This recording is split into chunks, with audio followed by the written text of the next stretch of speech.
Assalamualaikum warahmatullahi wabarakatuh. Perkenalkan, nama saya Muhammad Kafarin Nama. Nama saya Wildan Fauzan. Di video kali ini kami ingin menjelaskan tentang kedatangan POC di Nusantara.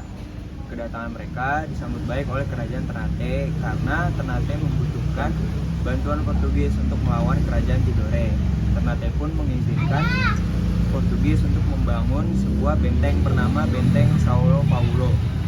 Sedangkan Spanyol memulai ekspedisinya pada tahun 1492 ke arah barat. Kemudian mereka sampai di Filipina pada tahun 1521. Kedatangan mereka disambut baik, namun Fernando de Magellan yang saat itu memimpin ekspedisi terbunuh karena terjadi peperangan di Filipina.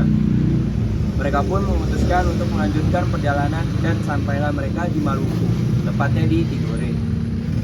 Kedatangan bangsa Spanyol disambut baik oleh masyarakat Tidore. Mereka yang tengah berselisih dengan Ternate menjadikan Spanyol sebagai sekutu untuk mengalahkan Ternate. Kedatangan Spanyol menjadi ancaman bagi Portugis, sebab saat itu Portugis sudah berhasil memonopoli perdagangan di Maluku. Portugis dan Spanyol pun bersaing dengan memanfaatkan permusuhan kerajaan lokal. Selain itu, Portugis dan Spanyol saling tuduh mengenai perebutan rute perjalanan yang sebelumnya sudah disepakati melalui perjanjian. Tordesillas perseteruan terus berlanjut hingga pada tahun 1529. Perseteruan tersebut diselesaikan dengan diadakan perjanjian Saragossa. Isi perjanjian Saragossa adalah pembagian bumi menjadi dua pengaruh dan kekuasaan, di mana bangsa Portugis memiliki wilayah kekuasaan dari Brazil ke arah timur sampai dengan Kepulauan Maluku, dan Spanyol memiliki wilayah kekuasaan dari Meksiko ke arah barat sampai dengan Kepulauan Filipina. Karena perjanjian Saragossa inilah teori heliosentris milik Copernicus dibenarkan bahwa bumi itu bulat, bukan datar.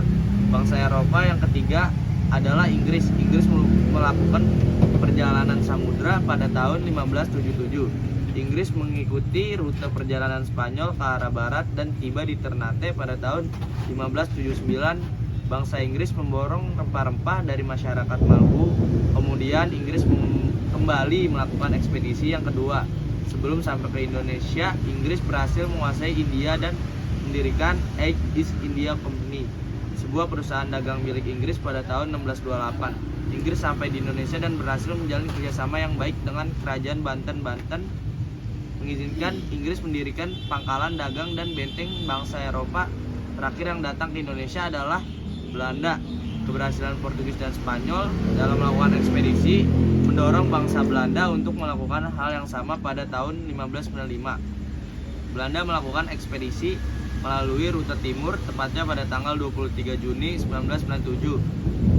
Kapal Belanda berhasil mendarat di Pelabuhan Banten. Saat itu ekspedisi Belanda dipimpin oleh Cornelius de Houtman, namun Belanda diusir oleh penduduk pesisir Banten karena mereka bersikap kasar dan sombong. Selanjutnya pada tahun 1598 bangsa Belanda kembali mendatangi Banten. Kali ini kedatangannya diterima oleh masyarakat. Belanda pun berhasil menguasai perdagangan. Mereka mendirikan perusahaan dagangnya di Indonesia yang diberi nama VOC 2 tahun 1602. Kemudian pada tahun 1605 VOC menyerang Banten Portugis di Maluku. Portugis pun terpaksa mundur ke Timur Leste. Kemenangan Belanda atas Portugis inilah yang menjadi jalan masuknya perjalanan kolonialisme di Indonesia selama 3,5 abad. Sekian dari kami. Wassalamualaikum warahmatullahi wabarakatuh.